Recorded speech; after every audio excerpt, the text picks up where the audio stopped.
All right, a new survey shows Americans are spending a lot of time thinking about money. Yeah, about 4 hours per day on average. All that worrying, changing spending habits, of course. Let's welcome back to the show Morgan Ward, consumer expert and good friend of the show. Morgan, how you doing today?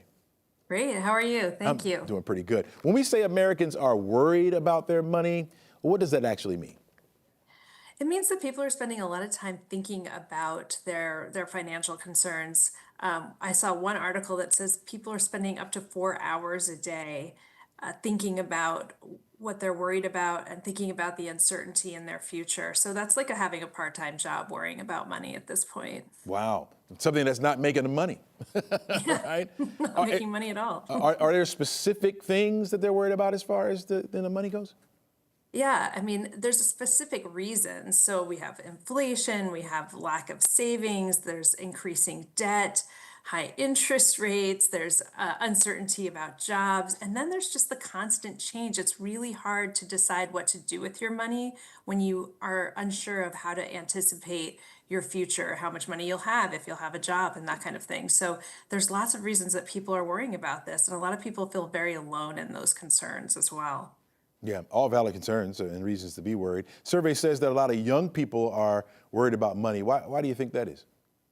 I think that young people have the least time in the job market and oftentimes are the last people to get hired. So they have even more concerns, and also they oftentimes have less backup spending money that they've stored for the future, right? So the rainy day fund is not there for a lot of the youngest people in our economy.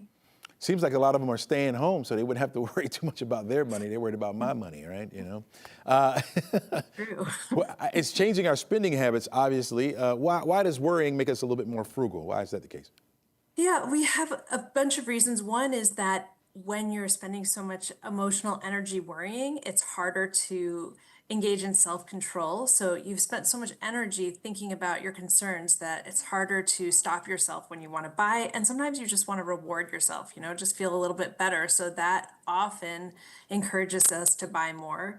We've talked about it before, but people do this doom spending, which is kind of like buying your stuff to soothe or to satisfy, to help you feel less bad. And then sometimes it's stuff like, you just don't make purchases you need to make. You put them on a credit card because you're not sure if you can pay them off right now or you want to stay kind of liquid. So there's all of these things that also influence what we're doing with our money when we're worried about money. Yeah, and well, we continue to worry about it. Is there other ways that it's impacting our spending habits? Yeah, we also are just, buying stuff that is more about making us feel better rather than buying stuff that we need because we're not sure if we're going to have money for a while. So why not reward yourself when you do? So sometimes that leads to less kind of smart decisions with what we allocate our limited funds towards. Yeah. There's another report that says more people are turning to subscription services to get their monthly essentials. What are some of those common subscription services and why are people buying them now? Well, there's everything from, our things that we need every month, so food or water kinds of stuff that comes every month, but there's also kind of a self-gifting thing going on. So people are buying makeup or desserts.